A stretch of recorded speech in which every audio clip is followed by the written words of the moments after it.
Hello, Internet. Hello, Sam, and welcome back to After Campfire. I've had my hair cut, so you know what that means. I'm in LA. I get my hair cut in Seattle sometimes, but I like to get my hair cut down here because I have a guy who's been cutting my hair since I was like 13, and I like going there. This is going to be a weird episode. I'm going to try not to make it too long, but it's definitely going to be kind of long because of Sam's question. So let's jump into Henry's Diary of an Adult. Why am I down in LA? I'm in LA because yesterday was my 10-year high school reunion, which was weird because, everything going on with the pandemic and stuff, and, the planning stuff being a little messy. Not a lot of people showed up, but it was pretty chill and fun, actually. It was weird kind of catching up with people I haven't talked to in ages. It was interesting. So my high school was also brand new when I went to it. I was the third graduating class. My sister was the first. So it was cool to see all the additions to the campus. It was also very fun to break into the rooms in the campus. I broke into the old chemistry room. I fake taught a class. It was fun. We went on the roof. Never thought that would happen. It was fun and weird, and I'm glad I went. I wish more people were there. I wish more of the teachers were there. Apparently this was just a really bad time, and a lot of teachers were on vacation. So the teachers that are still there that I wanted to see weren't there. Dub T, Mr. B, why? And Dr. R, who was one of my favorites, who just retired, wasn't there, but apparently she moved up to Seattle. So maybe I'll run into her. I've been gonna email her. I'll figure that out. It might be a little weird. I haven't seen her in a decade. So yeah. It's also my sister's birthday today. Happy birthday, Jill. She's not here right now because she's in Hawaii. So lucky her. But I'll see her either tomorrow or the next day when she's back. She gets back late tomorrow, so I'm not certain if I'll see her because she's staying at my mom's and I'm with my dad right now. Yeah. My question to Sam was basically is it possible for a character to be or a person to be irredeemable or something? And I asked that because because I had talked to some kids at camp about Endeavor, and I know a lot of people, and I've seen this dialogue online, people who just don't believe Endeavor is redeemable, and I think his character arc is just so great because he's trying his best. He's been bad, and also if you know his story, he wasn't as bad as he seems, but still bad. But so I was interested, and you had a whole long discussion about this, and I also really want to get to your question, so I'm not going to go too deep into it. But you mentioned Hitler and people, and you kind of brought up some of those people where I'm yep, you know what? Some people are irredeemable, but I don't think Endeavor's level of bad is irredeemable. I think let's kill millions of people because politics is where pure unredeemable evil comes in. But then there's kind of the idea of, okay, but what if you live 1 billion years and you only did that your first 30 years of existence? Then things get real weird. What if he becomes a saint? I don't know. I had a whole conversation with Alicia about this when we were on a road trip about immortality and people just becoming bored with existence. And the meme of that conversation was with in enough time, even Batman would rape a baby. It was okay, this is the weird morality of eternity.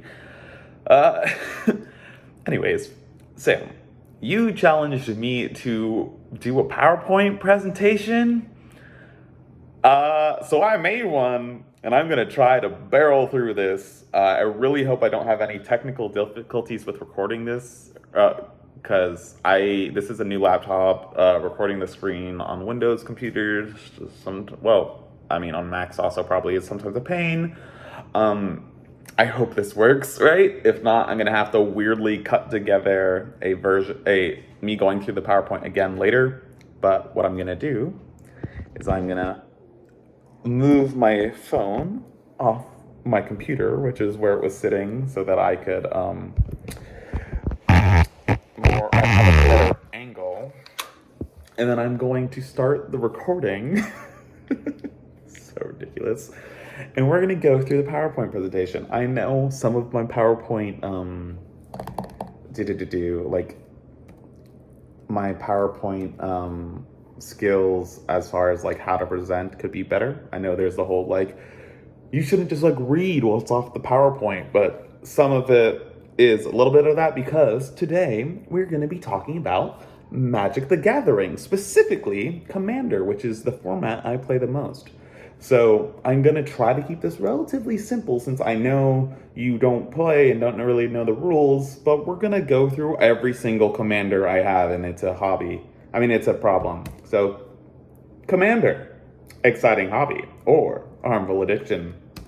So, what is Commander? So, Commander is a variant of Magic the Gathering where you select one legendary creature, or sometimes a planeswalker, to act as your commander. And you create a 100 card singleton deck of cards that fit within that commander's color identity. So what does singleton mean? Singleton means, except for basic lands, every card in the deck has to be unique. What does color identity mean? We're going to get to that in a second. Commander is commonly played as a 4-player free-for-all game, and it's considered to be a lot more social and fun instead of super competitive. But you can play Commander in a competitive way.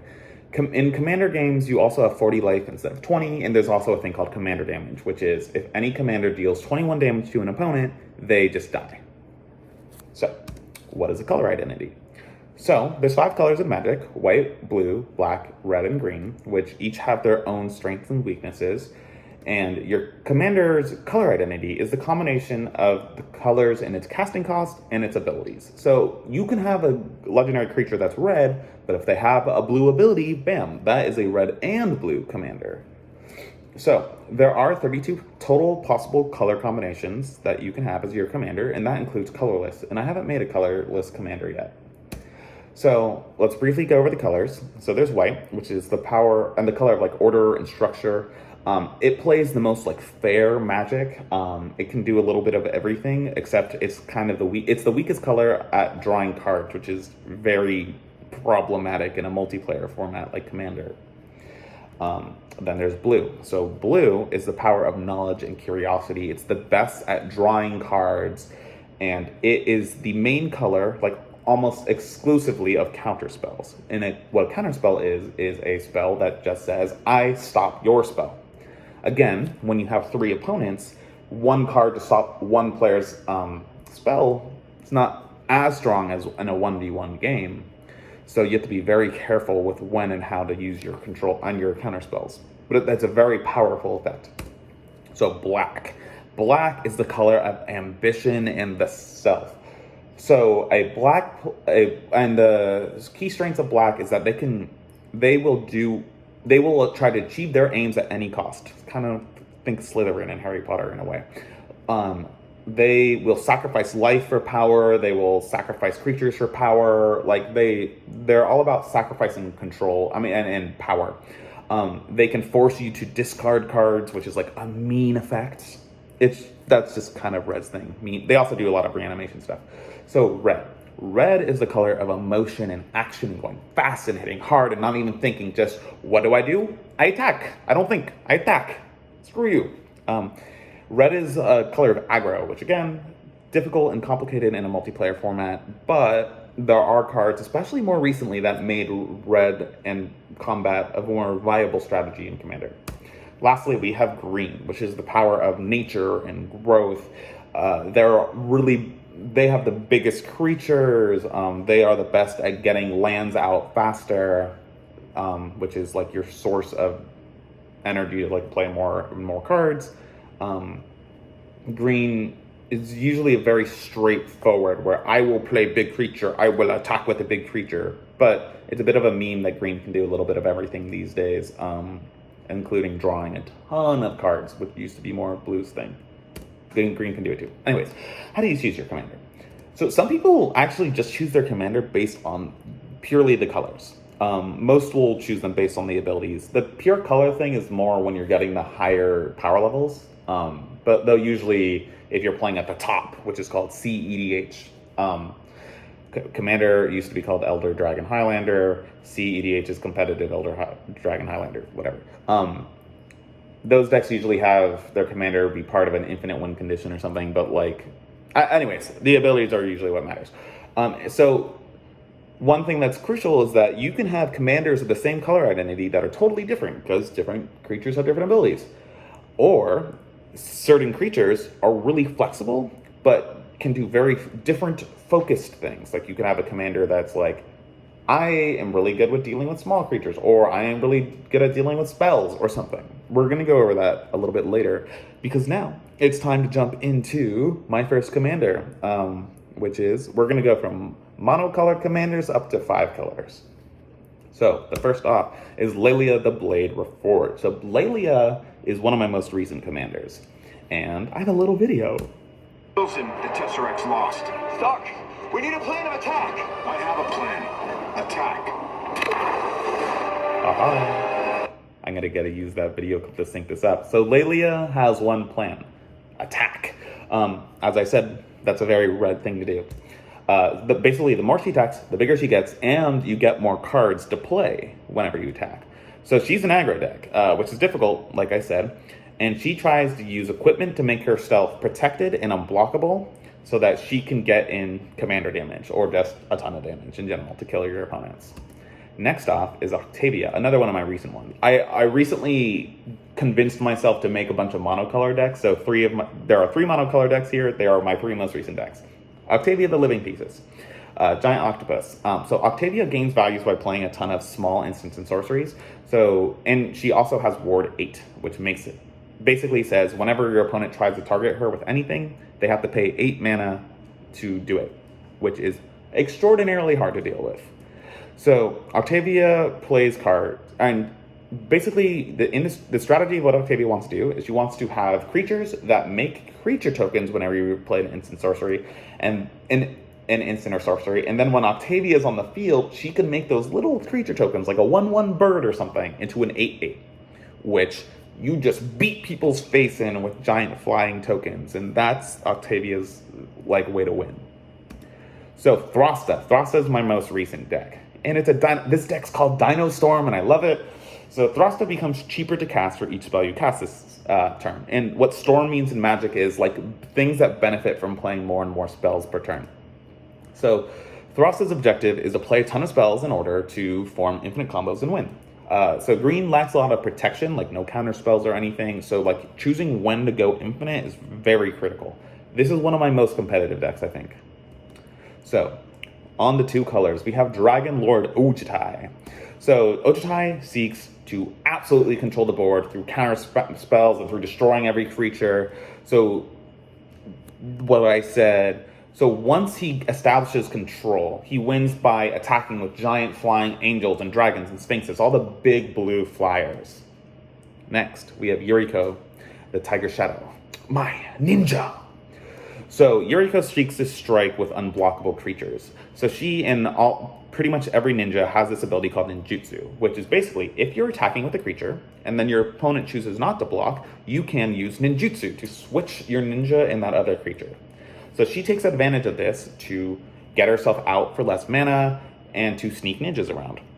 So whenever Yuriko or any other ninja deals damage to an opponent, you get to look and take the top card of your deck and reveal it.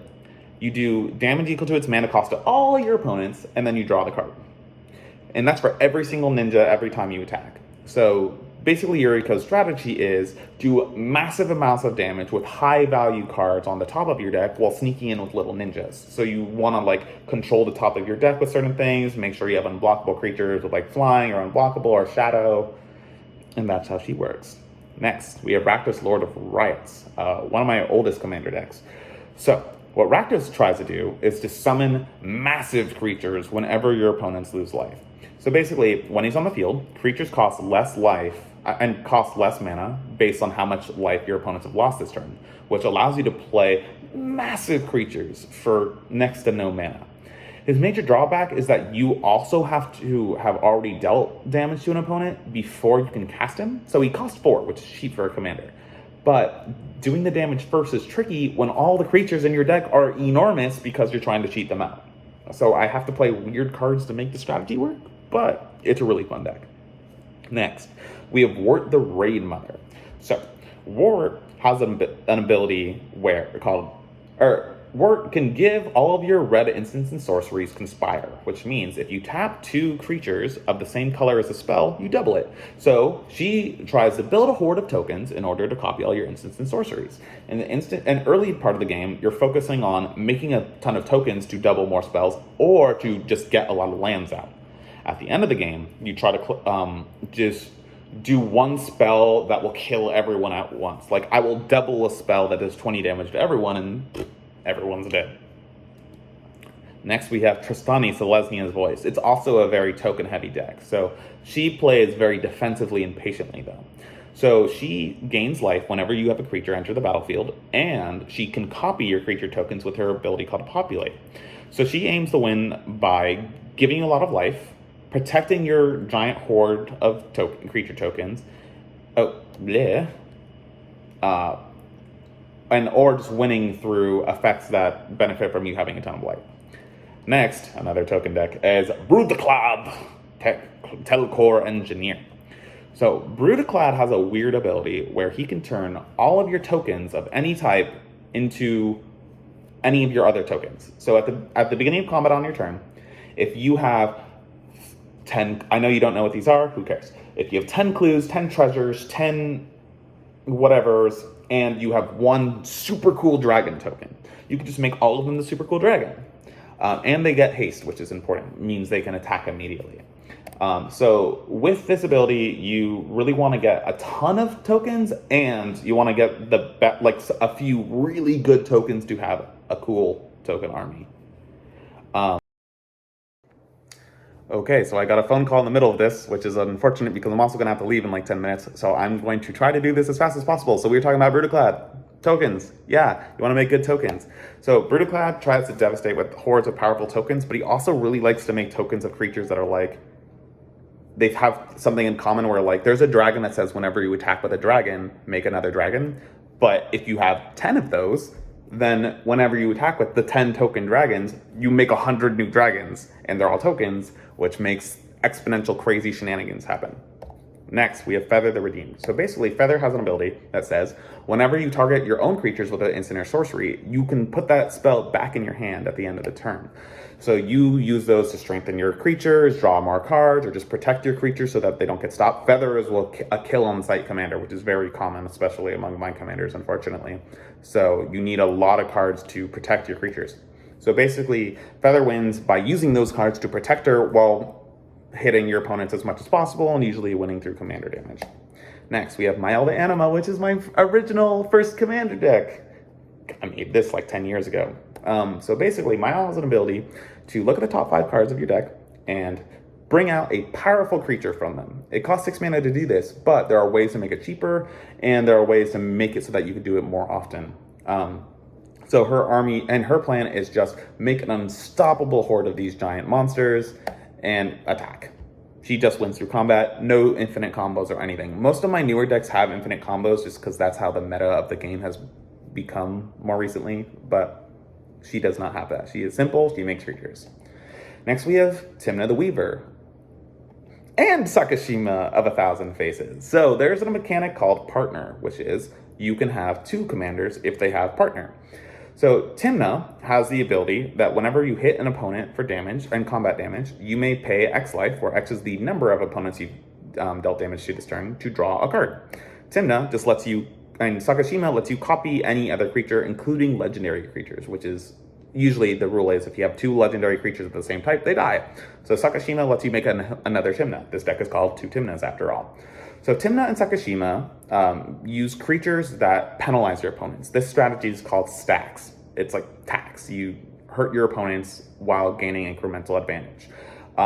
Such as like making their lands enter tapped or making their spells cost more. Meanwhile, like I said before, Timna is going to keep you drawing cards, and Sakashima is going to either copy Timna to make you draw more cards or copy the stacks effects to make them even more punishing. There's like one infinite win condition in this deck, but it's mostly just I'm going to control the board. I'm going to make it really hard for you to play while I'm attacking with a bunch of stacksy flying creatures. Next, we have Tulane, Teller of Tales. So Tulane has the ability to draw you cards and play extra lands whenever you cast a creature, which is extraordinarily powerful. This commander is actually pretty contentious in the community for being annoyingly overpowered. In fact, I don't use the deck very often because he's not that fun to play because of how absurd he is. So his objective is to play lots of low cost creatures or creatures with really powerful enter the battlefield effects over and over and over again, because he also has the ability to return creatures from the battlefield to your hand. So basically, your aim is to draw a ton of cards, find an infinite combo, and go infinite. So Obeka, Brute Chronologist. Her ability is to end the turn. That might sound ridiculous, but basically I just realized I haven't been recording the screen right now. Crap. When I restarted it. Okay, I will fix that later. So, Obeka's ability, well, let me go back a second. Obeka's ability is to end your turn. That might sound ridiculous, but there are a lot of effects that say, do blank thing until end of turn.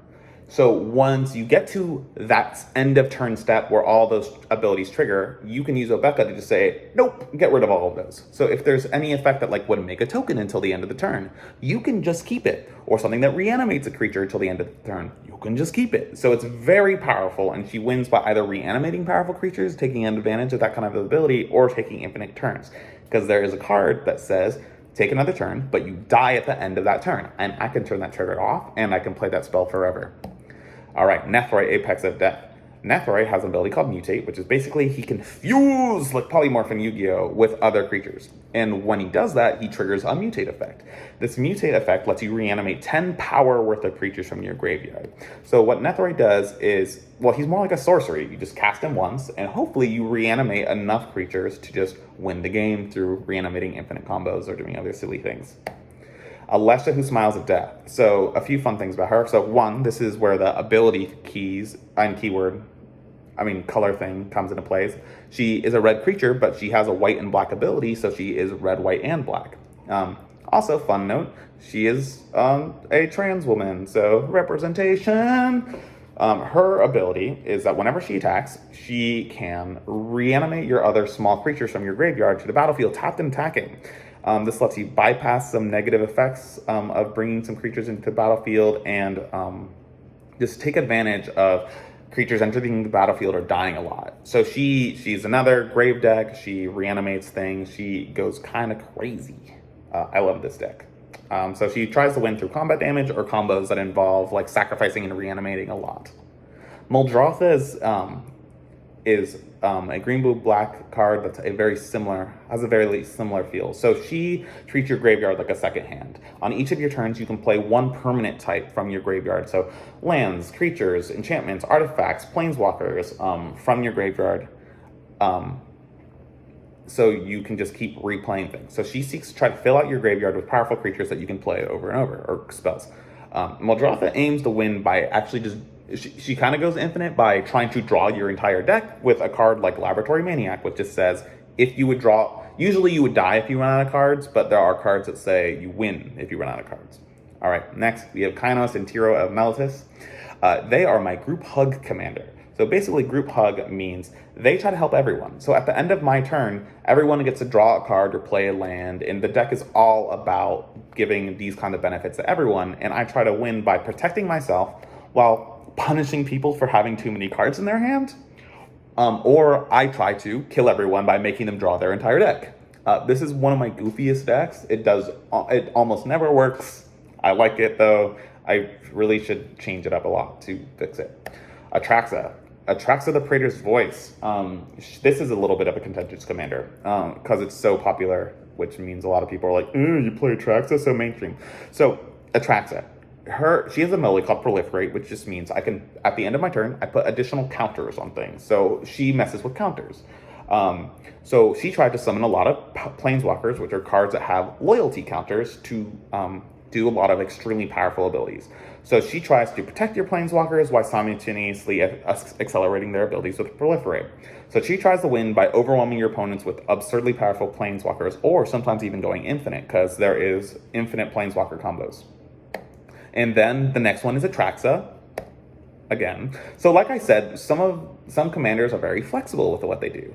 So yeah, she can give loyalty counters to planeswalkers or +1/+1 counters to creatures. So I have 1.5 Atraxa decks because I have a core deck and then two, like the planeswalker version and the creature version. So Atraxa plays creatures, and this version of Atraxa plays cards that accelerate putting more and more counters on your creatures so that they become obnoxiously big and you just win with obnoxiously powerful creatures.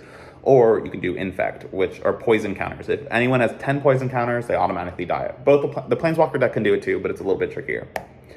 And then finally, we have Joda, the Archmage Eternal. So again, color identity and ability don't match.